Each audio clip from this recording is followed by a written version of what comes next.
2 years of marriage. My husband's first love got divorced and came back to America. That night, he didn't come home for the first time ever. When Maverick's mom once offered me $500,000 to leave him, I said no. Now I'm ready to counter. Offer $1 million and I'll sign those divorce papers. After all, her dream daughter-in-law is single again. I'm making space, she should be thrilled, right? 6 a.m., I knocked on my mother-in-law's bedroom door. 10 minutes later, the whole Sterling household was in chaos. 2 hours after that, Maverick received divorce papers with my signature already on them. That evening, I was dancing with a hot, younger guy at the club, when Maverick's people shut down the entire bar. Vivian, it's 6 in the morning. Shouldn't you be making breakfast? What kind of tantrum is this? My mother-in-law stood there furious, curler still and staring at me in the doorway. And that skirt way too short. What will people think? Are you trying to embarrass the entire Sterling family? She pointed at my mini skirt. Absolutely livid, Maverick loved girls with long black hair. White dresses, that pure innocent look. His mom said being a Sterling wife meant following the rules. No showing shoulders or legs. Can't embarrass the family name. 2 years of marriage and I'd almost forgotten Vivi and Carter have these gorgeous long legs that deserve to see daylight. I waste them seeing my silence. Thinking I'd backed down again. She started jabbing her finger at my nose. Right now, immediately go upstairs and change and get to the kitchen. We want a full American breakfast this morning. Hey, I lifted my hand, pushing her finger aside. Mrs. Sterling. Let's talk business. What did you just call me? She looked at me like I'd grown a second head. Vivian, have you lost your mind? Minutes later, I sat on the couch. Mrs. Sterling sat across from me, still with messy curlers and that exhausted, sagging face. This usually elegant socialite had now lost her composure. For the third time. You want me to give you $1 million and then you'll divorce? Maverick. My sister-in-law, Harper, also stared at me with contempt. Vivian, you're obsessed with my brother. You'd never actually leave him. I ignored her, speaking directly to Mrs. Sterling. He didn't come home last night. If I'm right, Celeste returned to the country yesterday. They were together all night long. Mrs. Sterling's face went through a rainbow of emotions. Harper suddenly squealed with delight. Oh, my God. Celeste is back. No wonder my brother was in such a good mood yesterday. Mrs. Sterling shot her a death glare. Bert quickly covered her mouth. After all, being unfaithful during marriage. Not a good look. You've always loved her. Now you can finally be mother and daughter. $1 million isn't unreasonable, right? I tapped the table, sliding the divorce agreement toward her. Just say yes and I won't take a single penny of marital assets. Mrs. Sterling grabbed the papers. Sure enough, black and white. It said I'd leave with nothing. Not $1, but she looked at me suspiciously, not believing I'd give up so easily. Mom, what are you waiting for? This is amazing news, say yes already. Harper kept pushing. She and Celeste were super close. Which meant she never liked me anyway. Whatever, before I tolerated her because she was family. But soon we'll be strangers. I don't care anymore. 10 minutes later. I had the money. Then I went upstairs and grabbed my already packed suitcase. Coming back down. Basically the entire Sterling family was in the living room. Including my usually stern, serious father-in-law. He actually been decent to me. Never made things difficult. Even helped out my family when they needed it. So when leaving, I only said goodbye to him. Dad, this is the last time I'll call you that. Take care of yourself, your leg problems get worse in winter.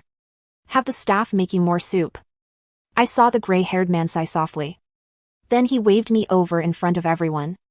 He gave me a card. This is another $1 million. Not much, but take it. I thought, lost the love.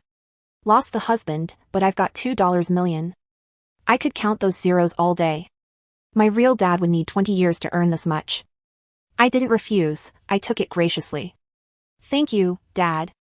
Shameless Harper muttered under her breath. I was in a better mood now. Didn't want to argue with her. I pocketed the card. I said goodbye to my father-in-law. And rolled my suitcase straight out the door. 2 hours later. My signed divorce papers were delivered to Maverick's office. By his secretary, Mr. Sterling. Your wife had this sent over. She said, to let her know once you've signed. Maverick was busy, didn't even look up. Put it aside, I don't have time right now. Mr. Sterling, I really think you should look at this first. The secretary's voice was quiet. Maverick was annoyed, but when he saw those huge black letters spelling out divorce agreement, his pen froze mid-signature. He picked up the thin stack of papers, slipped through them, his eyes landing on Vivian's signature at the bottom. But moments later, Maverick tossed the agreement back to his secretary. Call her, tell her I'll be home at 8 tonight. But tonight. You're supposed to have that welcome dinner for Miss Celeste. Maverick's eyes narrowed, make the call. The secretary didn't dare hesitate. Yes, sir. Too bad for him, I hadn't just blocked Maverick. I blocked everyone around him, too. Honestly, if his German Shepherd had social media, I would have blocked the dog, too. Mr. Sterling? Your wife seems to have blocked me. Maverick's face darkened further. He grabbed his phone and pressed Vivian's name. Poor guy, didn't even know he was the first one?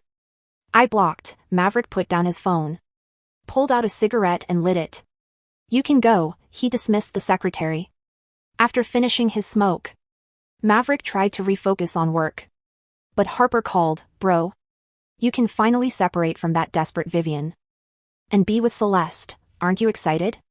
Isn't this amazing? Harper explained clearly what's going on. What is Vivian up to now? Maverick stood up irritably. Loosening his tie, he was gone one night. And this woman had escalated to this level. Didn't she? Think about what would happen if he actually signed those papers. What would she do then, bro? Vivian asked Mom for $1 million. Then agreed to divorce you. She already left, she was smart enough to only take her personal stuff. Didn't touch anything from the Sterling house, bro. I gotta tell Celeste the good news. Harper was chattering happily when suddenly the call disconnected. Maverick grabbed his suit jacket and headed for the door. Where is Vivian right now? He asked his secretary, sorry. Mr. Sterling, we don't know. Sorry, Mr. Sterling. Your wife blocked all our numbers. Maverick felt rage rising. But he maintained his composure. Didn't she say to call her back after signing? The secretary glanced at Maverick's expression.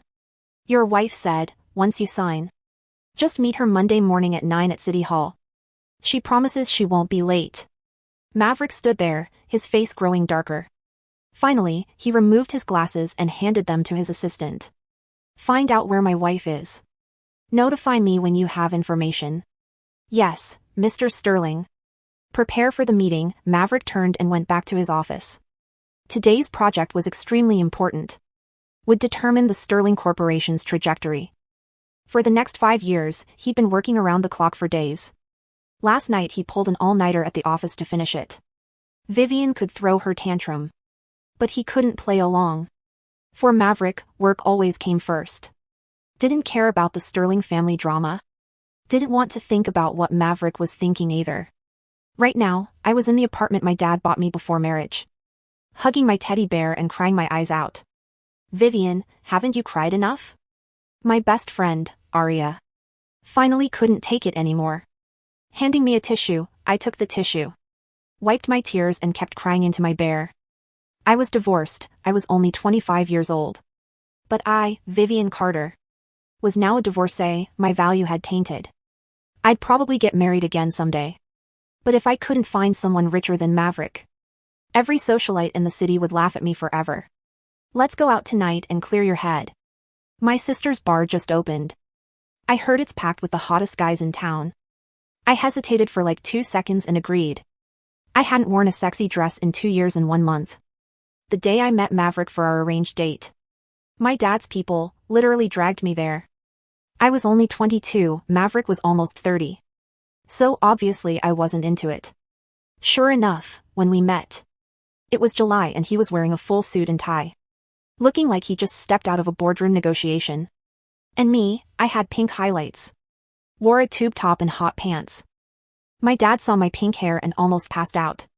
He tried to say nice things about me to Maverick. But couldn't even form complete sentences. Maverick didn't react much, though. He stood up and gentlemanly pulled out my chair. I didn't want to get married anyway. So I just did my thing, ate what I wanted. Drink what I wanted, definitely not acting like a proper lady. He was the serious, no-nonsense type. I was young and loved having fun. So naturally I figured nothing would happen. But I didn't expect Maverick to ask me out. Several more times. My dad was thrilled, saying this marriage might actually work. But I wasn't interested in him at all. Then my dad said one sentence that changed everything. "You don't like him? Well, your archenemy, Whitney, is dying to marry him. She's already got people trying to set them up." I panicked immediately. Whitney liked him. Wanted to marry him, then I absolutely had to steal him. I started dating Maverick. Originally, I planned to just rub it in Whitney's face, but a few months later, I fell headfirst into love. I fell for Maverick Sterling. He calmly took control of everything about me. He even transformed me into the person my dad had dreamed of making me. Long black hair, always wearing dresses because he liked it. I happily changed until later. I found photos on his computer of him and Celeste. From their college days, turns out Maverick didn't love me with long black hair and white dresses. Turns out Maverick had his own cliché. White moonlight too, but back then I was so madly in love with him. I didn't even have the courage to confront him. Besides, before Maverick and I got married, Celeste had already married someone else. So honestly, I always felt lucky. But now Celeste was divorced. She came back thinking about Maverick being with her last night. Spending the entire night with her. I couldn't help crying again. Aria quickly dragged me to the closet. Pulled out this super tight little black dress and shoved it at me. Then mysteriously produced new lingerie. "Wear this, look how skinny you've gotten. You're practically flat-chested now." I clutched the clothes, sniffling at Aria. "Isn't this inappropriate at my age? Shouldn't I be a little more modest?"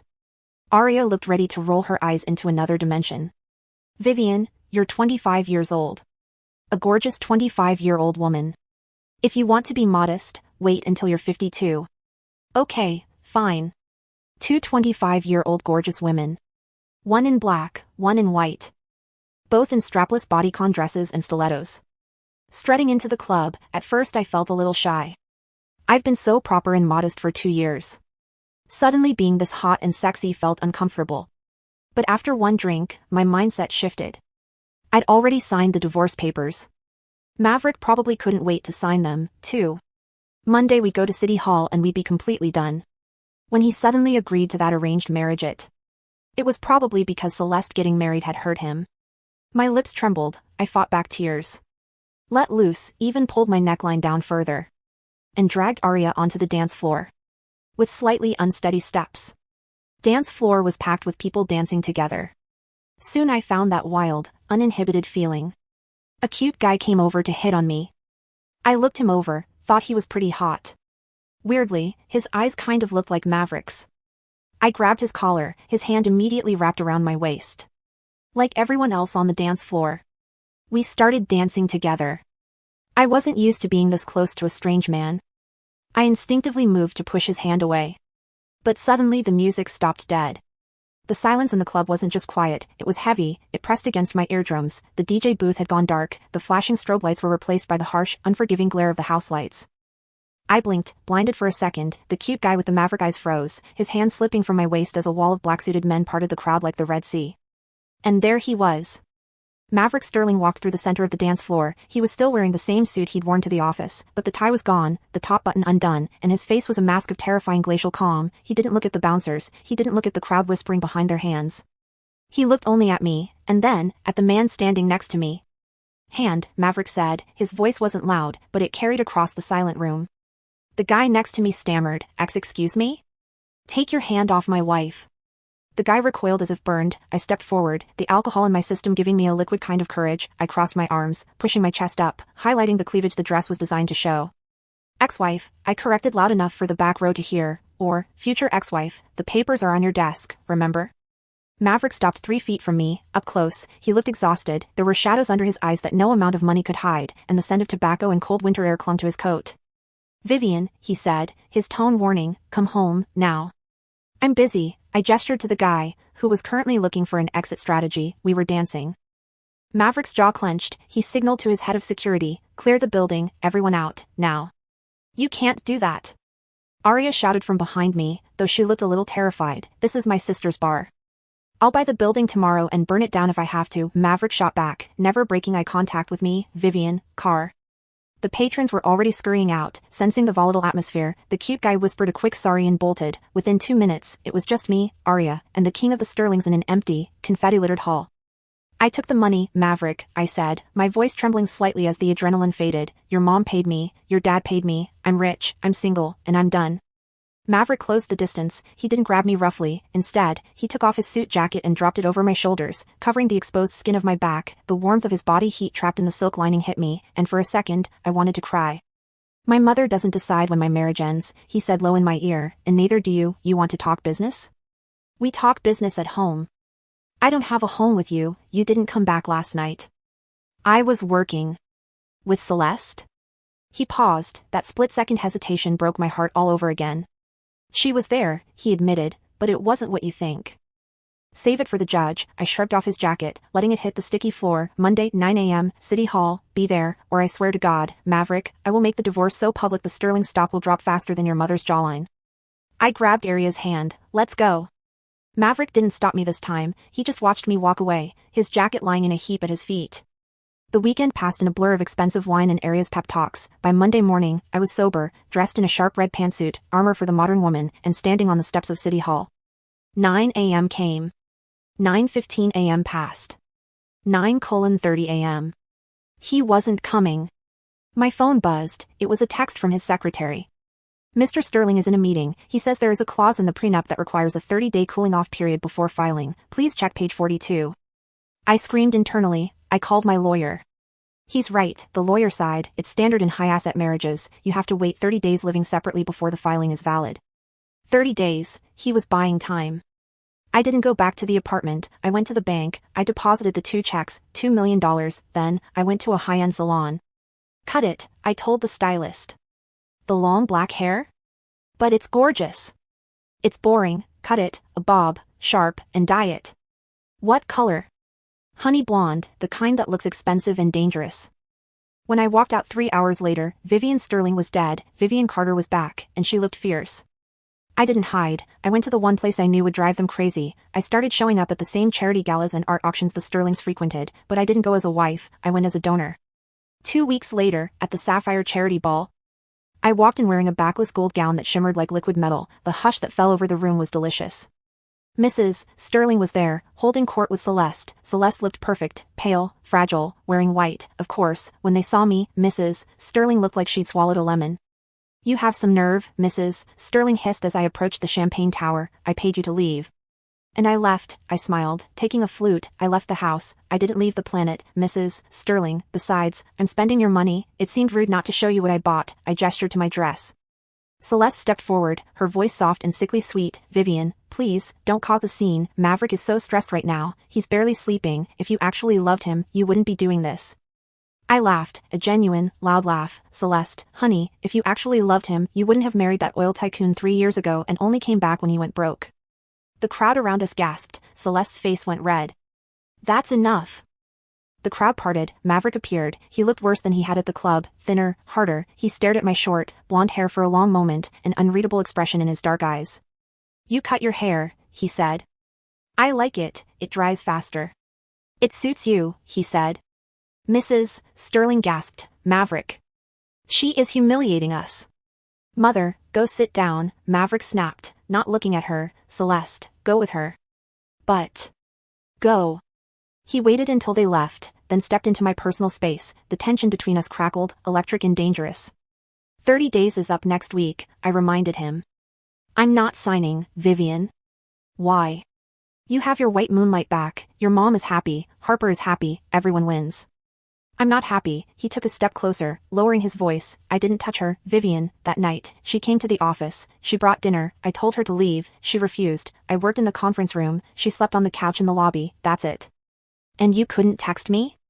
You couldn't call? My phone died, and I thought he looked away, a rare moment of vulnerability. I thought you knew me better than that. I thought you knew I don't cheat. I honor my contracts. Our marriage is a contract. Is that all it is? I asked, my voice breaking. A contract? He looked at me, his eyes searching my face. It was, at first, but you know it changed. Too little, Too late, Maverick, I set my glass down, see you in court. 3 days before the 30-day mark, the news broke. Sterling Corp under investigation, stock plummets. It wasn't Maverick's fault, it was his uncle, Harper's dad, who had been embezzling funds, but as the CEO, Maverick took the hit, the board was calling for his resignation, the family name was being dragged through the mud. I watched it on the news in my apartment. Serves them right, Arya said, eating popcorn, karma. But I felt sick, I knew how much that company meant to him, it was his life. Then, the phone rang, it wasn't Maverick, it was his father. Vivian, the old man's voice was weak, Maverick collapsed, he's at St. Jude's hospital, gastric bleeding, stress and alcohol. I didn't think, I didn't pack, I just grabbed my keys. When I got to the hospital, the VIP wing was chaos, Mrs. Sterling was crying, Harper was screaming at a nurse, Celeste was there, looking useless and checking her makeup in a compact mirror. I walked past them all. You can't go in there. Harper shrieked, you're not family anymore. I'm his wife on paper for 3 more days, I snapped, sit down and shut up, Harper. I pushed open the door. Maverick was hooked up to monitors, his skin the color of the sheets, he looked small, I'd never seen him look small. I sat in the chair beside the bed, I didn't hold his hand, I just watched him breathe. You came, he rasped hours later, it was dark outside. Your dad called. I'm fine, go home. You have a hole in your stomach, Maverick, you're not fine. He tried to sit up and winced, the board meeting is tomorrow, if I'm not there, they vote me out. You can't go. I have to. You're an idiot, I stood up, I'll go. He stared at me, what? I own 5% of the shares, part of the marital assets you refused to split yet, and I have your proxy, I signed it a year ago when you went to surgery for your knee, remember? It's still valid. Vivian, they will eat you alive. Let them try, I've survived your mother for 2 years, a board of grumpy old men is a vacation. The next morning, I walked into the Sterling Corp boardroom, I wore black, severe, sharp, expensive. Gentlemen, I said, throwing a file onto the table, Mr. Sterling is indisposed, I am speaking for him. This is a joke, one director scoffed, this is the wife? The one causing the scandals? I am the wife who knows where the bodies are buried, I lied smoothly, and I know that Uncle Marcus didn't act alone, I have the audit logs. I didn't have the logs, but I knew how to bluff, my father was a gambler, I learned from the best. Maverick cleans up your messes, I said, pacing the room, he works himself into the hospital to make you money, you want to vote him out? Fine, but if you do, I sell my shares to the competitor, and I release the press statement about which one of you knew about the embezzlement and said nothing. Silence. We keep Maverick, the chairman grunted finally, but he needs to fix the public image, the divorce it looks unstable. The divorce is on hold, I said, the words tasting like ash, for now. When I left the meeting, I felt like I was going to throw up, but I had saved him. Maverick was discharged a week later, he didn't go to the Sterling Manor, he came to my apartment. He stood in my small living room, looking out of place among my colorful throw pillows and art supplies. You saved the company, he said. I saved my settlement, I corrected, if the stock tanked, my divorce payout would be worthless. Liar, he smiled, it was a real smile, it reached his eyes, you still love me. I'm angry at you, there's a difference. I fired Celeste. I froze, what? I fired her, and I banned her from the building, I told my mother that if she invites Celeste to dinner one more time, I will cut off her credit cards. You did? I read the divorce papers, Vivian, really read them, you didn't ask for a dime, you just wanted out, that terrified me, it made me realize you weren't playing a game, you were actually gone. He reached into his pocket and pulled out a velvet box, not a diamond ring. It was a key. I bought a house, not the Sterling Manor, a house in the hills, modern, lots of light, no servants, just a cleaning service, no rules about skirts or hair, no mother popping in. He placed the key on the table. I tore up the divorce papers, but I won't force you, if you want to leave, I'll sign new ones tomorrow, but I'm asking you give me a chance to court you, not the arranged date, not the Sterling wife role, just you and me, Vivian and Maverick. I looked at the key, I looked at him, the arrogance was gone, he was just a man, asking for a second chance. One date, I said, holding up a finger, and if you mention work, I'm walking out. Deal. The music at the club was thumping. Look at you! Arya shouted over the bass, CEO's wife, business owner, and you still have the best legs in the city. I laughed, adjusting the strap of my mini dress, shorter than the one I wore that fateful night. I felt a hand on my waist, I didn't flinch this time, I leaned back into the solid warmth of a chest I knew by heart. You're late, I said, turning around. Maverick kissed me, he didn't care who was watching, he didn't care about the cameras or the Sterling image. Traffic, he murmured against my lips, and I had to stop to pick up something. He held up a takeout bag, cheeseburgers, for afterwards. I grinned. Across town, Mrs. Sterling was sitting in her empty mansion, complaining to a maid who wasn't listening. Celeste was working as a receptionist at a dental clinic, looking for her next target. And I was here, dancing with my husband. He spun me around, and for the first time in 2 years, I didn't feel like a guest in someone else's life, I was the main character. I love you, Viv, he whispered. I know, I said, pulling him closer, I love you too, now shut up and dance.